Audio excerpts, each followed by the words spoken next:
Hi folks, thanks for tuning in. I'm down by the river today and I came down here to have a little bit of lunch. It's a beautiful day, it's not too windy, it's not too buggy, and there's not a lot of people around. So I'm down here relaxing and I thought I'd bring you another review.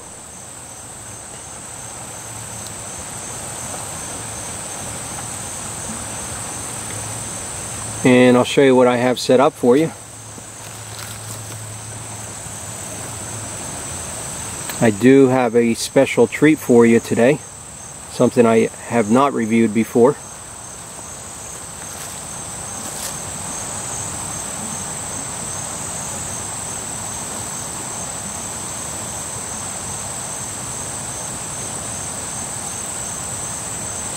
As you can see, it's just an awesome day to be outside.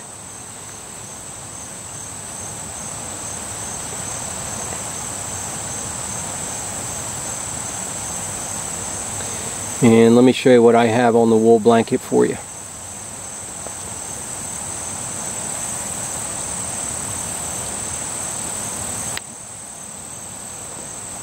And there we go. So let me get set up here and we will talk about these beauties.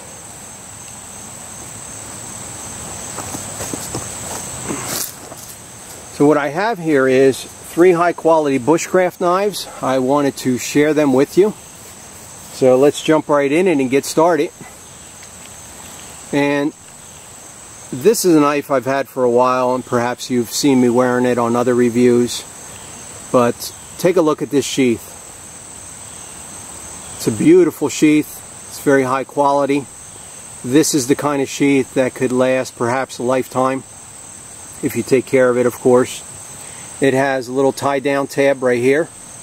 It has some additional straps on each side, and that's for weaving a belt through if you wanted to wear it, let's say, scout style. It has a small utility pouch right here, and inside I have a mini Altoids tin with some fire making components. I'm not going to take it out because it's full, but as you can see, it's right there, and that rides in there. Of course, you could put whatever you wanted in there, some additional components or something else, maybe a first aid kit. I just choose to have a fire kit with my Bushcraft knives. It has a Firesteel loop with a matching Firesteel. It has this dangler here that's removable. This metal piece is not, but the dangler is. And there's the straps on the back where a belt can be weaved through here to wear it on the waist, scout style. And this is some paracord if I wanted to utilize this tie down tab.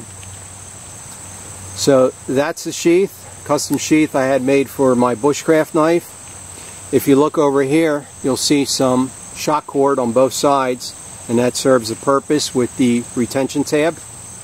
And what that does is it explodes it out so it doesn't interfere when I extract the knife or put it back in, and I'll show you. There you go. So you can see it's very effective. So let's talk about the knife. What we have here is a Bark River Aurora. This is a very nice Bushcraft knife. It's one of my favorite Bushcraft knives.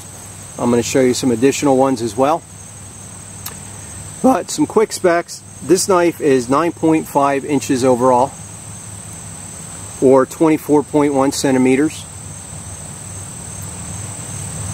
The blade is 4.5 inches, or 11.4 centimeters.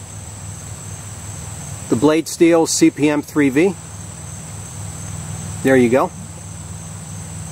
And the spine is coming in at 0.170, or 4.3 millimeters. This knife weighs 6 ounces or 170 grams. It feels great in the hand. It's good for feather sticking. It is good for splitting wood. It will take batoning. It has a convex grind. It is razor sharp, by the way. And what I like about this knife most is that point right there. Take a look at that. And I'm very partial to a point like that for piercing, for drilling, peeling back bark. And it's very effective for woodworking. And the scales on here is an antique ivory micarta with red liners to set the knife off. It's very beautiful. Very nice fit and finish. No sharp edges, of course. And like I said, I'm very fond of this knife. Feels great in the hand. And the blade is not too big, it's not too small. It's coming in at 4.5, like I said, and it kind of falls within that sweet spot for bushcrafting. So I'm going to set this one down, and then we're going to talk about number 2 here. This is another very popular knife. I have it in a custom sheath. This is a little bit different configuration. The first difference is that the hardware can be removed. There's a little screw there. I can back it out and this entire piece comes off. This can be worn scout style. It does have a Firesteel loop on here with a matching Firesteel.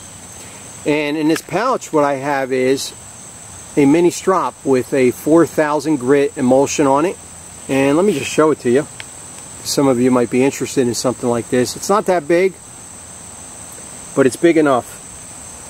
And if I wanted to recondition my blade in the field, I could do so by simply just dropping it, and I can actually feel the resistance.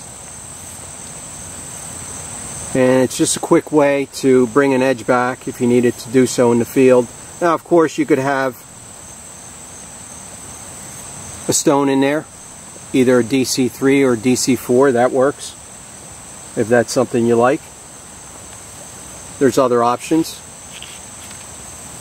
So that rides in here, and this is a knife that I previously reviewed. I actually had this knife on my get home bag, but I previously indicated that you could have a DC3 in here, and this is what I meant. If you wanted to put a DC4, these pouches can be made bigger. Perhaps you prefer stone over a strop, and I wanted to share that with you. But getting back to this knife here,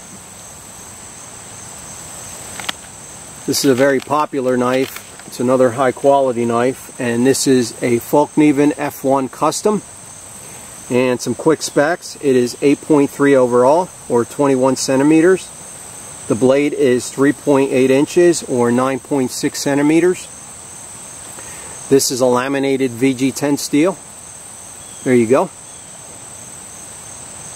The knife weighs 6 ounces. Or 170 grams. This knife feels great in the hand, and I would argue that this knife could also be used for hunting because it has sufficient belly for skinning, and perhaps it could also double as a survival knife. So I would say this knife here is multi-purpose. And there's the scales on it. This has a maroon linen micarta handle on it with white liners to set the knife off. Beautiful fit and finish.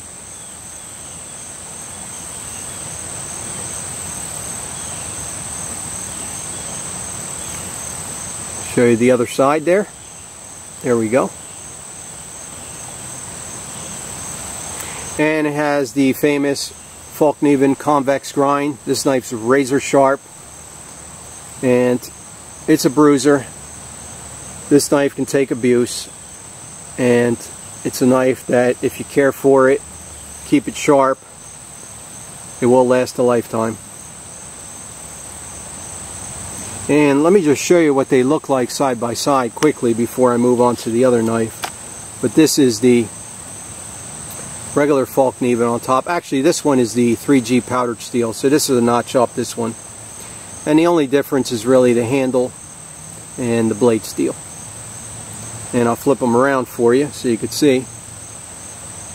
This one is in the 3G powdered steel, and this one is in a laminated VG10, but they're basically identical.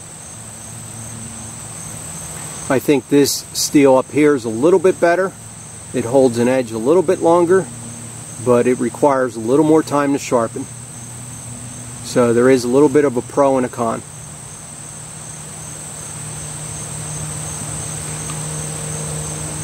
So let me set this knife down over here where you can still see it.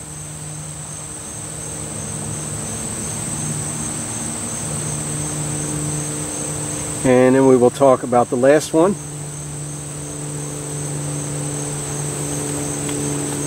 This one here.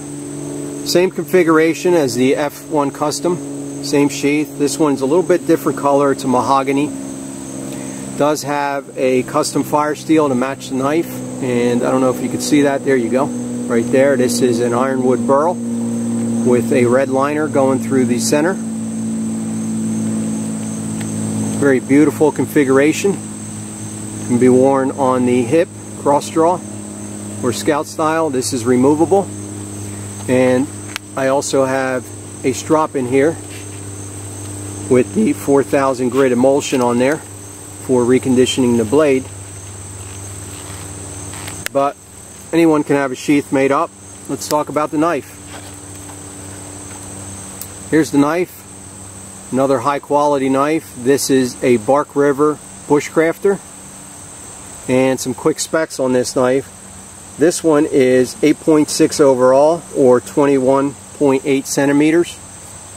The blade is 3.8 inches or 9.6 centimeters.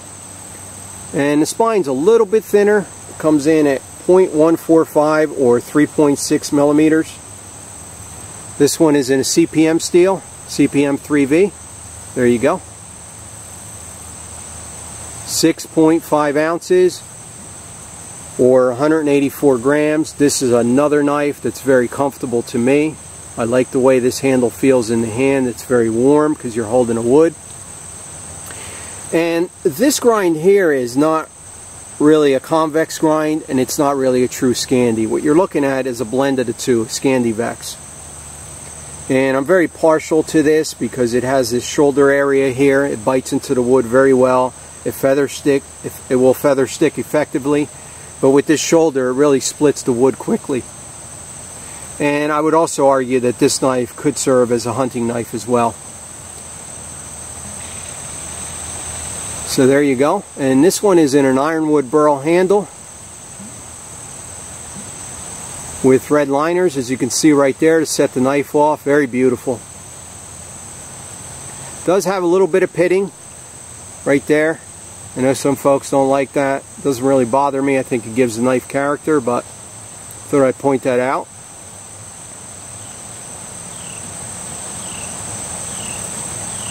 And this knife is a pleasure to use. It's not too big. It feels great in the hand.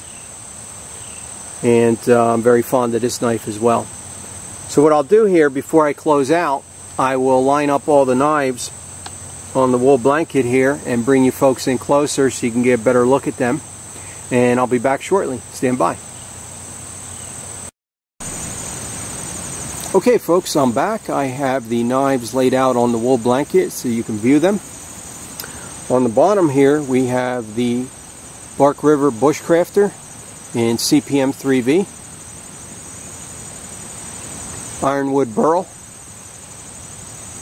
with red liners. This is a very high quality bushcraft knife.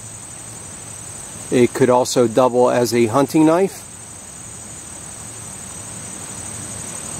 In the middle we have the Fallkniven F1 Custom in a laminated VG10. It has a maroon linen micarta handle with white liners to set it off. As you can see right there, very nice fit and finish.